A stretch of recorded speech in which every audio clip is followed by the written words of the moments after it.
Hi, and welcome back to the Green Healthy Places podcast, in which we discuss the themes of well-being and hospitality in real estate today. I want to talk about something at the heart of everything I do today, from wellness real estate to interiors and hospitality. It's the topic of why wellness should be part of a development strategy right from day one. Now, it sounds obvious, and yet in practice, it rarely is. Too many projects still treat wellness as something to bolt on later. A gym in the basement, a spa, if budget allows, or a yoga room, some plants in the lobby, a few lines of token wellness language in the brochure. That's not really a wellness strategy. That's decoration with good intentions. And that distinction matters because where the market is heading across residential, hospitality, office, and mixed-use real estate, those expectations are shifting. People want spaces that do more than function or look attractive. They want environments that really support health and comfort and quality of life. So the question is no longer what wellness amenities should we add in at the back of a project, the back end. The better question is, how can wellness shape the concept and the planning and the experience, even the commercial positioning of a project right from the start? That is where the conversation needs to move from my perspective. Now, when I talk about wellness as part of a development strategy, I'm not just talking about interiors, nor about fitness spaces, and it's not really about luxury add-ons either. I'm thinking about a strategic lens that can be applied early. So decisions made in the first phases of a project, like who the building is for, how people will move through it, how they're going to feel, what it offers, what makes it different. Those all mean thinking about light and air quality and acoustics and materials. For example, making better calls on outdoor space and movement and social areas in the amenity mix. Creating a clear identity that aligns brand, design and operations as well as user experience even before the architecture happens.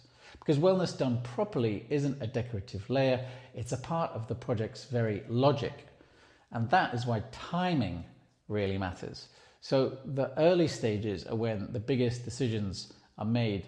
That's when briefs are shaped, audiences are defined, and space is being allocated. It's when we're creating the concept, basically. And that is the moment of maximum leverage for me in the wellness space. Once the planning is fixed and the circulation routes are set and the infrastructure is locked in, many of the best opportunities may have slipped by. At that point, wellness becomes more reactive than strategic. I'm fitting it in, not building it in. And that usually leads to a weaker final outcome. Spaces that sound good on paper but feel incoherent in practice, or amenities that follow trends rather than serve users, gyms that might be underused, or even wellness messaging that the lived experience of the final output just can't support. And unfortunately, I do see that regularly. There is a tendency to reduce wellness to a feature list.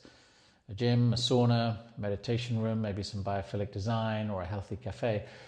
They all have value, but they're not in themselves really a joined up strategy. So a project can have wellness amenities but still not feel actually that healthy. A residential scheme might include a gym and a wellness room, but if the apartments have poor natural light or bad acoustics or low-grade toxic materials, no meaningful connection to the outdoor space, it's not really a wellness-led proposition. It's a pretty conventional development with a gym attached. Similarly, like a hotel might promote its well-being offer, but if the fitness space is generic and the recovery areas are minimal, the bedrooms aren't great for sleep, and generally the atmosphere doesn't promote restoration, then wellness is paper thin. So this is why the conversation needs to broaden out. Wellness, therefore, becomes less about only amenities and more about how a place can support the physical, mental, and emotional well-being of a building's occupants.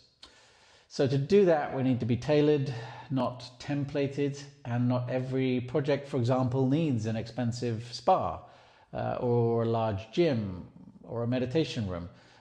We've got to tailor these things and to the asset type, to the location, to the target user, the brand positioning, and even the operational model. So a city hotel with business travelers maybe needs a compact, high-quality gym rather than a full wellness club offer, whereas a resort might be able to focus more on movement spaces and sleep support and nature connection and immersive experiences. On the other side, a residential scheme might be able to prioritize, say, like daily usability.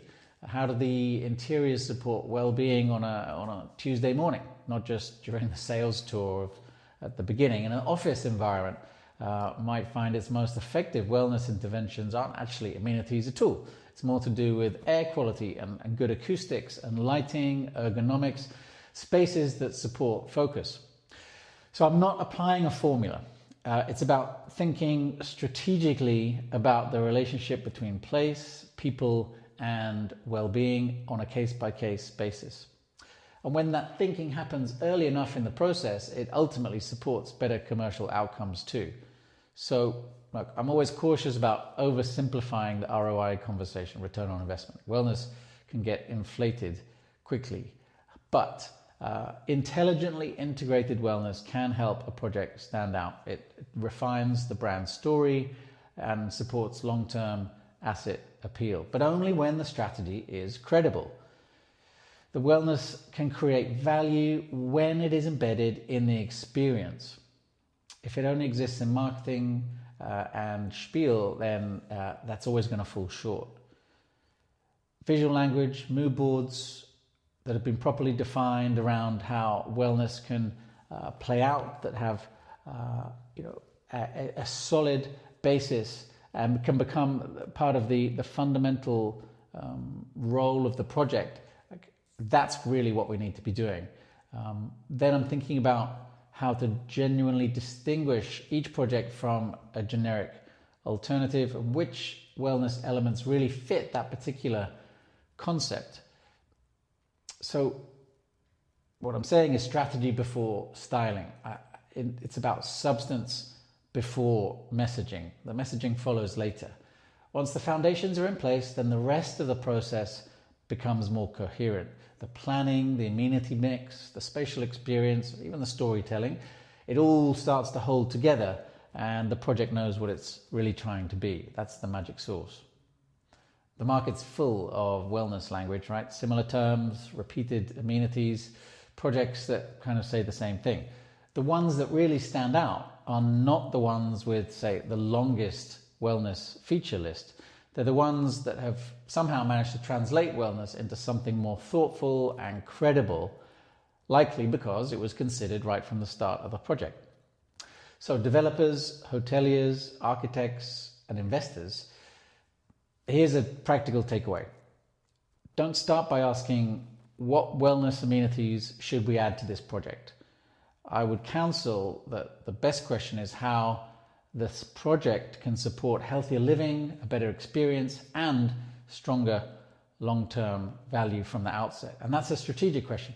From there, you can start to build in the right answers. You can define the user more clearly. You can think more carefully about the interplay between healthy interiors on the one side, amenity strategies on the other, and social interaction and comfort on another. How can the wellness become genuinely central versus where it can be a lighter touch? And each project has its own priorities in that sense. It can become, though, part of the DNA rather than something pasted on at the ends. The best healthy places maybe don't begin with a trend or a brochure line. They begin with strategy. And that's really the key message from today. So I'll leave you with that thought. I'll be back soon with another short, snappy piece of insight on the world of wellness real estate. Catch you next time on the Green Healthy Places podcast. Thanks for listening.